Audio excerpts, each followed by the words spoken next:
Soy César Toro Montalvo. El tema de hoy es Mario Vargas Llosa, Premio Nobel, Novelística.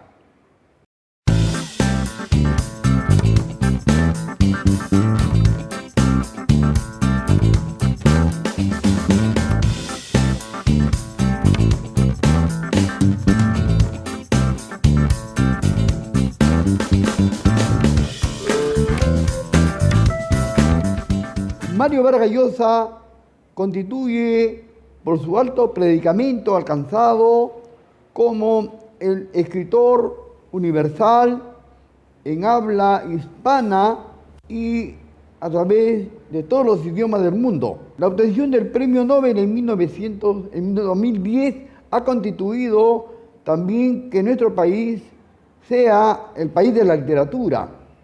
Tanto Vargas Llosa como César Vallejo, dos universales de esa dimensión, le dan un contexto de reconocimiento, de ética sobre el hombre contemporáneo, y a la que Vargas Llosa le añade una versatilidad como escritor, modelo de defensa de la ética del hombre contemporáneo. Su pasión por la literatura, sus lecturas meticulosas, su manera de ver la literatura frente al tema de la libertad han sido siempre un sistema de líder de la democracia en América Latina. Mario Vargas Llosa, además de ferviente novelista, con más de 50 años en la proyección de sus obras y publicaciones, es también un ensayista sólido, con artículos y ensayos de prestigio, en la que siempre su deber importante ha sido defender la libertad. Su ética siempre ha dado un orden al merecimiento de la conducta del hombre, pero asimismo ha combinado con destreza sus varios modos de ser un hombre intelectual del siglo XX. Como ensayista, dramaturgo, además de logrado analista, político, periodista y profesor de literatura, en los varios modos de darnos su imagen siempre han sido vigorosas, amenas, elocuentes y hasta sabias. Desde Los Jefes, su primer libro de cuentos que entabla la lucha de estudiantes y enfrentamientos en Piura, prosiguiendo con La ciudad y los perros, una novela ubicada en el Colegio Militar León Soprado, el enfrentamiento y luchas entre estudiantes, es decir, entre los llamados modos de vida, van a dar en otra manera la gran novela que Vargas Llosa ubica en capítulos intercalados, como es La Casa Verde, quien mereció el premio Rómulo Gallegos por el gobierno de Venezuela. Además de ubicar en Piura la manganchería en la Amazonía, va a tratar de mostrar también los varios modos de ver entre las monjas que tienen a su cargo. De otro modo, su vida autobiográfica, la de estudiante de literatura y la de periodista, se ve en La tía Julia y El escribidor. Es decir, habla de la vida de Julia Urquidis, que fue su tía.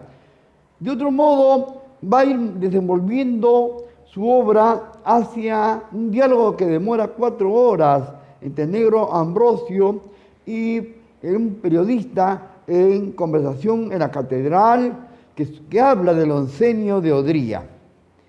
Además, ubicado en el siglo XIX, Vargas Llosa trata de darnos una visión del siglo XIX de la Guerra del Canudo con el protagonista principal, Consejeiro.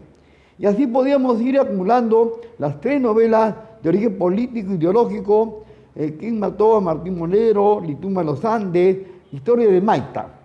A ello hay que añadir las dos novelas eróticas de Elogio de la madrastra y Cuaderno de Don Rigoberto. Por supuesto, desde el mundo de la República Dominicana habla de la fiesta del chivo, con la usurpación de poder, y Travesura de la niña mala, que es la historia de amor de Ricardo y Lili. Ricardo es el propio escritor, sucede entre La Habana, París y en otros lugares. Y finalmente El sueño del Celta, que con él obtuvo coincidentemente el premio Nobel el 7 de octubre de 2010, se presentó ante un público de más de 200 periodistas de todo el mundo, donde Vargas Llosa hacía su reaparición pocos días después de la noticia de este galardón. Los jefes. Desde luego, su primer libro de cuentos, escritos a la edad de 24 años, es la historia de estudiantes que siempre están luchando, enfrentándose, buscando modos de ver de comportamiento y conducta. Este primer libro de cuentos obtuvo el premio Leopoldo Alas en España. Hay que también seguir mostrando otro de los libros que más han causado polémicas, porque trata del Colegio Militar del Soprado, como es La ciudad y los perros. Cava, quien es el que roba los exámenes, y los perros, que son lo que llamaríamos los cachimbos, estudiantes militares en este Colegio Militar León Soprado. Hay sucesos trágicos, la muerte de Cava, pero también como Gamboa, el teniente Gamboa, se comporta de una manera correcta. Aquí luego escribe la novela más importante y ambiciosa, con 5 historias intercaladas, con técnicas virtuosas tomadas de Faulkner y de Flaubert, sobre todo, con La Casa Verde, con que obtuvo el premio Rómulo Gallegos. La Casa Verde ocurre en 2 lugares importantes. En Piura, en un lugar de la manganchería llamada La Casa Verde, que es un burdel donde la regenta la chunga. Y de otro modo, en la selva, en lugares de los indígenas, donde la Santa María de Nieva, las madrecitas van a cuidar a estos indígenas. Algunas servirán para seguir en arte doméstico y otras desempeñan el papel en la prostitución. Luego de esta obra, Vargas Llosa va a continuar con una novela realmente dramática, como es Los cachorros, o la historia de Pichula Cuellar. Es un estudiante de colegio Champañá de Miraflores y la castración que le produce la mordedura del perro Doberman Judas. Esto trae a colación porque sus compañeros se preocupan de esta castración, no solamente física, sino que moral, ya que Cuellar va a vivir más adelante este trauma y no podrá tener una enamorada. Finalmente se mata por la carretera de Pasamayo. Conversación en la catedral. Sucede precisamente en el bar La Catedral, que queda en el Puente del Ejército. En 5 horas, Zabalita y Ambrosio van a hablar de diálogos, de lo que sucede en políticos, líderes, gente de mal vivir, poderosos, y además habla de la época de Manuel Odría. En esta conversación hay una frase que dice: se jodió el Perú, que ha sido siempre motivo de una preocupación cambiante, por ejemplo, la podredumbre política. Pantaleón y las visitadoras. Siempre ha sido la novela que Vargas Llosa tuvo que viajar a la selva, porque trata de Pantaleón Pantoja, quien es un teniente del ejército y tiene a su cargo un regimiento de cachacos. Y para esto, cada fin de semana contrata a las visitadoras, que son prostitutas y bellas muchachas que se ofrecen en este menester.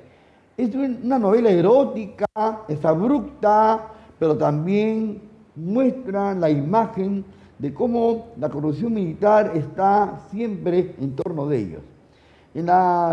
En Pantaleón y las visitadoras, además, Pantaleón gasta dinero del gobierno para enterrar a una prostituta acá en Miraflores. Es una obra realmente impresionante porque va siguiendo secuencias de la prostitución, el ejército, los cachacos, la trocha de camino, y además se habla de la época de Fernando Belaúnde Terry. La tía Julia, el escribidor.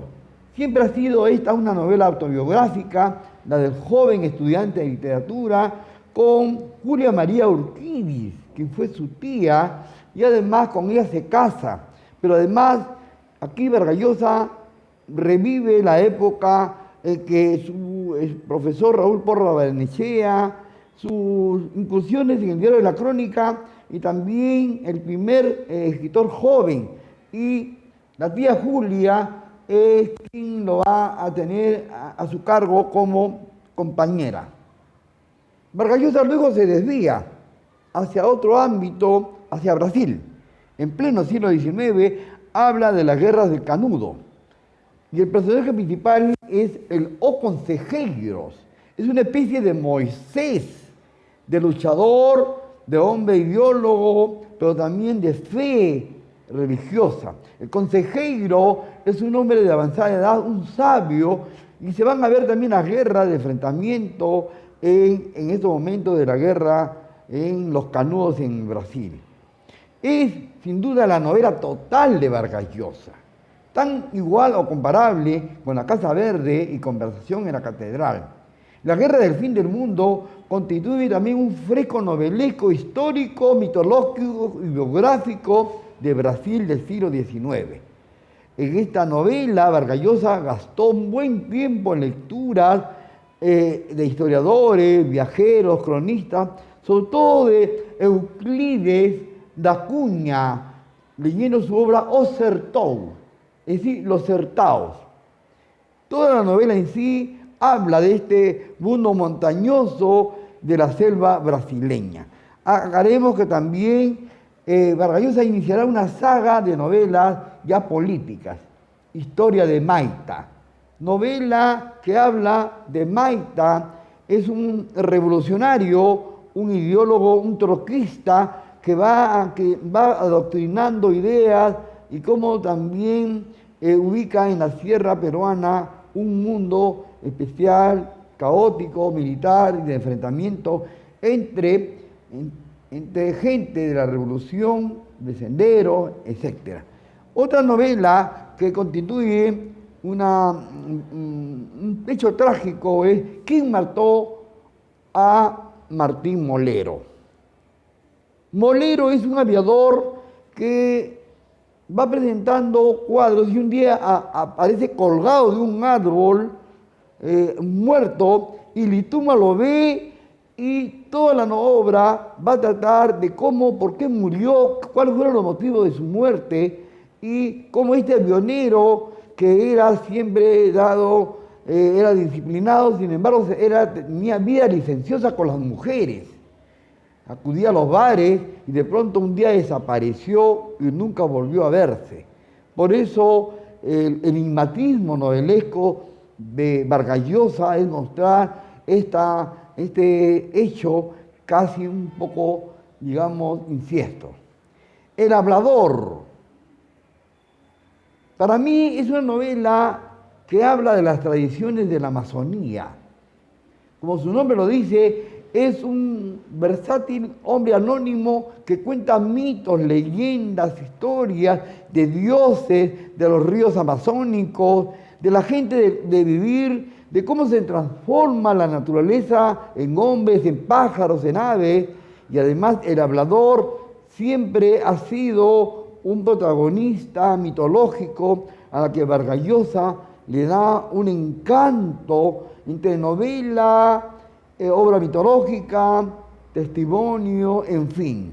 El hablador, además, tiene otras secuencias muy interesantes porque va mostrando las ollas amazónicas, los lugares en que este protagonista cuenta historias sobre historias sobre historias de dioses, de brujos, de demonios, de chuyachaquis, de runamulas, de chavachaquis, de sirena del bosque, de los bufeos, de los indígenas huitoto, aguaruna, guambiza, es decir, todo un muestrario de la mitología selvática. Ahí Vargas Llosa nos va dando ya otro entorno un poco diferente, sobre todo en Elogio de la madrastra. Es una novela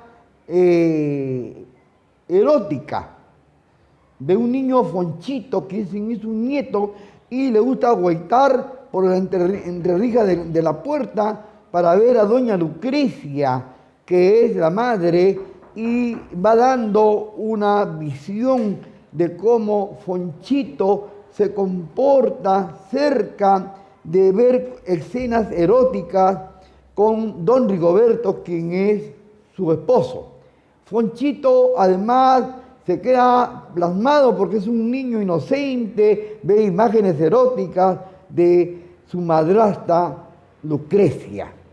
No hay más allá que una entrada de ingreso al erotismo, como ha sido también en el Pantaleón y las visitadoras. Si bien es cierto, aquí las visitadoras son prostitutas, también muestran todo su encanto de la carne y voluptuosidad. En cambio, acá en el ojo de la madrastra es Lucrecia, la madre, la madrastra, quien no se da cuenta que el niño le está viendo por el ojillo de la puerta, toda vez que ella se desnuda, toda vez que ella tiene encuentros con su esposo Rigoberto. Una novela que continúa, esta es Los cuadernos de don Rigoberto.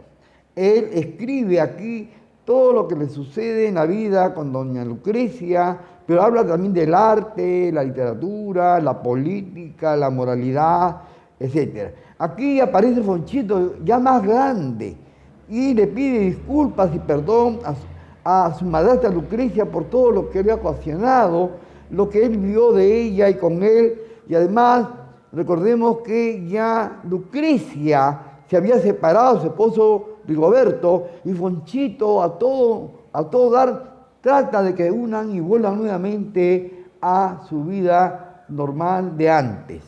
Lituma en los Andes, como su nombre, Lituma es un campesino, un hombre que va buscando un entorno con hechos sediciosos, sendero luminoso, pero también el enfrentamiento de lo que ocurre en los años 80 y 90. Lituma en los Andes quiere ser un testimonio político de excepción marxista. Haremos también que Vargas Llosa, como lo hizo con Brasil, esta vez lo hará con Guatemala y va a escribir una de las novelas realmente históricas, testimoniales, y además habla del Chivo, quien fue un dictador muy reconocido y hacía cosas más allá de lo indecible. Violó a una hija de su gente de alrededor y comete fechorías, atracos, y además la República Dominicana vive la dictadura del Chivo, quien muy campantemente hace destrucciones, matanzas, y nos hace recordar las novelas de la dictadura. Por ejemplo, el señor presidente Miguel Ángel Asturias, este escritor guatemalteco, o también la vida de Alberto Fujimori en el Perú. Pero aquí el Chivo, uno de los más grandes dictadores que ha tenido América Latina, Vargas Llosa retoma este tema y lo presenta con cuadros de anormalidad, de exceso de sexualidad y de entorno político. Yo leí Las travesuras de la niña mala y a mí me encantó, lo leí hasta 4 veces. ¿Por qué me dirán? Porque como Chelsea, que estuvo en París. Toda la novela está ubicada en París. Y eso me dio una cercanía de querer conocer. Hasta ahora no conozco París, y la Torre Eiffel, el Museo del Louvre, el río Sena, los actores, en fin, lo que es París para los artistas, la capital siempre de los pintores, poetas. Aquí en Las Travesuras de la Niña Mala se encarna de dos protagonistas: Lili, quien es la niña mala, y Ricardo, quien es el mismo escritor. Es la historia de amor de ellos dos, y van a suceder muchos hechos eróticos, románticos, sobre todo, no, la muy romántica de la niña mala. Ella lo apresura a Ricardo a varias cosas, y sucede entre Lima, sobre todo Miraflores, La Habana, Tokio, pero sobre todo París. Realmente esta novela es encantadora, les recomiendo que lo lean, sobre todo los adolescentes, porque algún día cuando viajen a París encontrarán que esta novela realmente les ha dado información previa. Aquí luego hablaremos de otro entorno, de una gran parisina como es Flora Tristán, la célebre autora de Peregrinaciones de una paria. Pero aquí Vargas Llosa vuelve a tomar la vida de Flora Tristán y su nieto, el pintor Paul Gauguin, este gran expresionista que vivió en Tahití, y Vargas Llosa va mezclando la historia de ambos en un tono histórico, coloquial, pero habla sobre todo de Flora Tristán, de su vida amorosa que no tuvo suerte, de sus viajes al Perú, sus descripciones sobre Arequipa, pero sobre todo también en El paraíso en la otra esquina, como así se llama. Esta novela le da una apertura a la precursora de la mujer, le fonda la travesura, la precursora de la mujer, y además matrona de los obreros. Como ha dicho Karl Marx, Flora Tristán encarna a la mujer heroica, la escritora sacrificada e iluminada, como es siempre su pluma de Peregrinaciones de una paria. Por supuesto que Flora Tristán en la pluma de Vargas Llosa atrae, porque vuelve a recrearnos la vida de él y de Paul Gauguin, este pintor exótico, siempre rodeado de mujeres indígenas de Tahití y también de Samoa y otros lugares del Caribe. Es una novela realmente agradable por motivos históricos, sentimentales, pictóricos y artísticos. Y El sueño del Celta, una novela ubicada en el Congo y en la Oceanía del Perú. Es decir, en la Amazonía del Perú, pero sobre todo en la Oceanía, en lugares muy ligados a los negros, a los salvajes. El sueño del Celta es una novela casi histórica, biográfica, aventurera, con entornos a veces de la explotación. Aquí Roger Carcemet, protagonista principal, envuelve un mundo que llega entre el Celta y zonas de la selva del Perú. Roger Runrill le ayudó en cierto modo para viajar a muchos lugares de la selva para poder recrear esta novela, que coincidió en el 2010, justo en el mes en que Vargas Llosa recibiera el premio Nobel. El sueño del Celta es sin duda una gran novela. Si uno tuviera que resumir todo lo dicho, desde los jefes hasta la Casa Verde, Conversación en la Catedral, La guerra del fin del mundo y El sueño del Celta son sin duda sus mejores novelas. Esto nos podría decir que la novelística vargallosiana está basada en las técnicas de William Faulkner, sobre todo los vasos comunicantes, el tema hilo, el puntillismo novelesco, el diálogo monologado, pero también el testimonio, la investigación de técnicas experimentales más audaces que se dan en la novelística mundial. Por eso el mérito y la obtención del premio Nobel, porque Vargas Llosa es un novelista de la modernidad novelesca.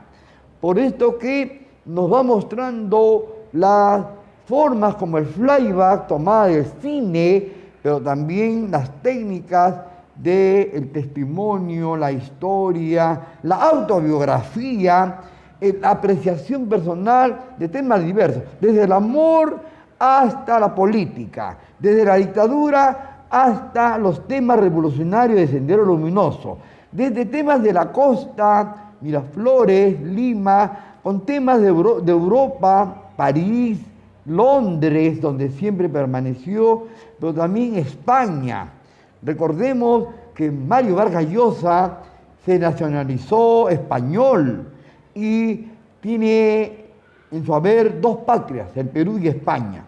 España porque le dio lo que él es, reconocimiento, premios, y porque siempre acude a escribir en Barcelona, lugar donde siempre retorna. Pero también Londres, donde le permite a él pasar temporadas escribiendo sus novelas. Hay que recordar que Barranco, Miraflores, van a ser siempre los dos lugares donde prefiere venir Vargas Llosa al Perú. Pero vuelve siempre a su ciudad natal, como es Arequipa, que le da el encanto del Misti, la fuerza con que vuelve a sus raíces. Arequipa es para Vargas Llosa siempre un motivo no de turismo, sino de reencuentro con su familia. Por supuesto que en la próxima conferencia hablaremos de la biografía de Vargas Llosa, pero podemos decir que la novela de Vargas Llosa está dentro del neorrealismo, muy ligado a Albert Camus, a Jean-Paul Sartre, a James Joyce, a Virginia Woolf, pero sobre todo a Elías Canetti, y también dentro de ello, dentro del boom latinoamericano, como él se ubica, está siempre ligado a los grandes escritores de América Latina. Bástenos decir Jorge Luis Borges, Gabriel García Márquez, Juan Rulfo, Miguel Ángel Asturias, y la lista se puede incrementar. Termino diciendo que las novelas de Vargas Llosa siempre son un motivo de encanto. Y él dijo una vez, son las mujeres quienes más me leen mis novelas. En fin, eso y algo más podemos seguir hablando sobre el mundo novelesco de Mario Vargas Llosa. Conmigo será hasta la próxima clase magistral.